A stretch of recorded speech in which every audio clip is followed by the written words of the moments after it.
When switching a world space projection to local space, you'll notice the texture starts stretching as soon as the mesh scales. That's where object scale comes in and completely fixes the issue. Hey everyone, Hojdi here, and in this video we're looking at the object scale function in Unreal Engine Materials. By the end you'll learn exactly how and why we use it with a clean practical example you can apply right away. So let's dive in. This video was possible thanks to my supporters. The object scale material function. Right click in the material graph and search for object scale. Two results will pop up, but they're the same node. So let's add the first one. It's actually, just to show you, they're the same node under two categories. So it has 4 outputs and no inputs. It's actually a material function, and if we select it in the details tab, we only get the material function input. So what does it do and how can we use it? If we hover the mouse on top of the node, a tooltip appears. It returns the object's XYZ scale together and separately. So it outputs the world space scale of the object the material is assigned to. To see actually what it outputs, let's search for debug scalar values and debug float 3 values. We can use these two functions to visualize the numeric output directly on the surface. So let's first drag out of the scale X output and connect it to the number input of the debug scalar value, and then connect it to the base color input. Let's also connect it to the emissive color input as well. Now here, if I set it to a cube, we can already see what it outputs in the material preview. So let's save the material. Here let's assign it to the cube and select it.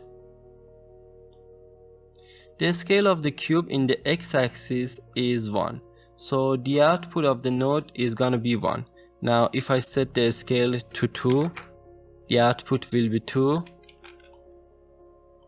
and if I set the scale to 0.5, the output will be 0.5, and we can see that it changes as I scale the mesh in the x-axis. Let's go back to the material and connect the scale XYZ output to the vector 3 input here, and then hold Ctrl and click and drag to move the connections to this node. Save the material, and now red is the scale in the x-axis, green is the scale in the y-axis, and blue is the scale in the z-axis. There are a lot of things we can do with this data in the materials. In essence, the object scale node is essential for making material effects responsive to the size of the object in the scene.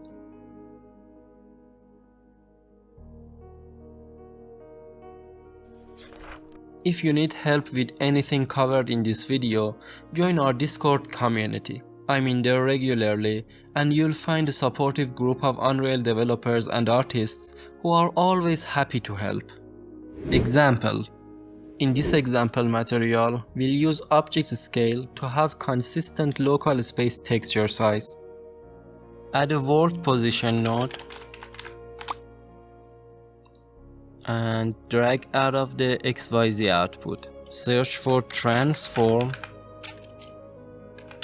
and add this node. Actually, let's use the transform position node. We should use the transform position node.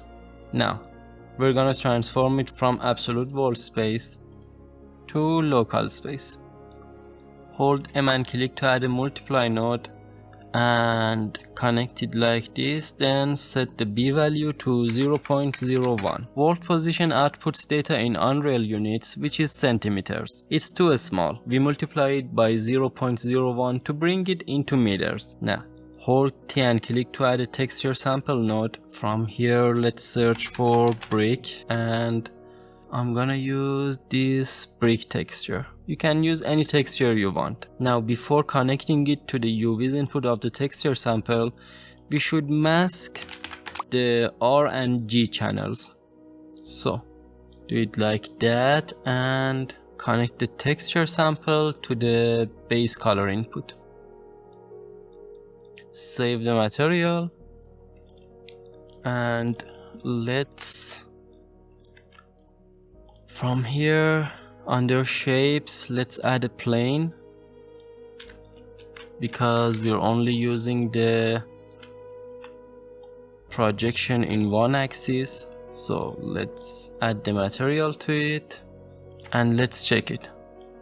Let's move it and rotate it. Yeah, it works in local space. Now if we didn't use the transform position node, let's save the material. It would work like this. As you can see now, the texture is being projected in world space. And if I move and rotate it, we can actually see that. So let's connect the transform position node, save it. And now moving and rotating the mesh works just fine. But if we start to scale it, we can see that the texture kinda stretches and scales with the mesh. This might not be what we're looking for. So in the material, we can use the object scale node to fix it. So let's add it and move it here. Move this node over here. Hold them and click to add a multiply node. Connect them like this and connect the XYZ output to the B input. Now pay attention that we should multiply it before masking it, because after masking it, it becomes a vector 2 and we can't multiply it by a vector 3. Save the material. And now we get consistent texture scale at the same time as local projection, and it works no matter how we scale the mesh.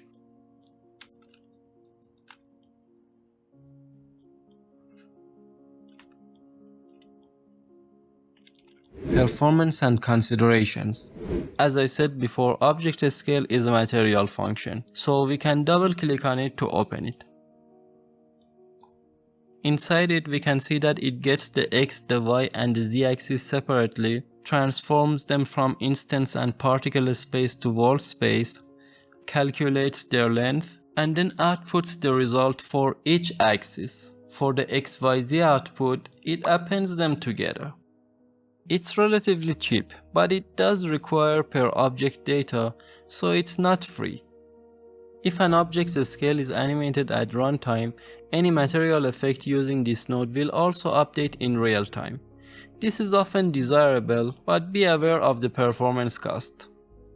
As it says in the tooltip, it is not compatible with the pixel shader, so it only works with the vertex shader.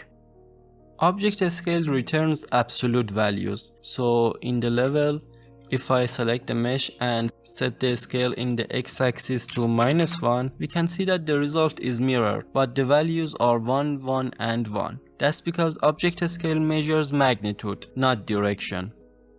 It only reads the transform scale of the mesh, not vertex deformation or skeletal animation stretching, just the scale value which is here. The object scale node itself does not enable scaling the object geometry or mesh within the material. It is read-only and reflects the object's transformation scale set outside the material. It's component based, so if I select this cube and from here add another cube component to it, let's move it over here and assign the same material to it.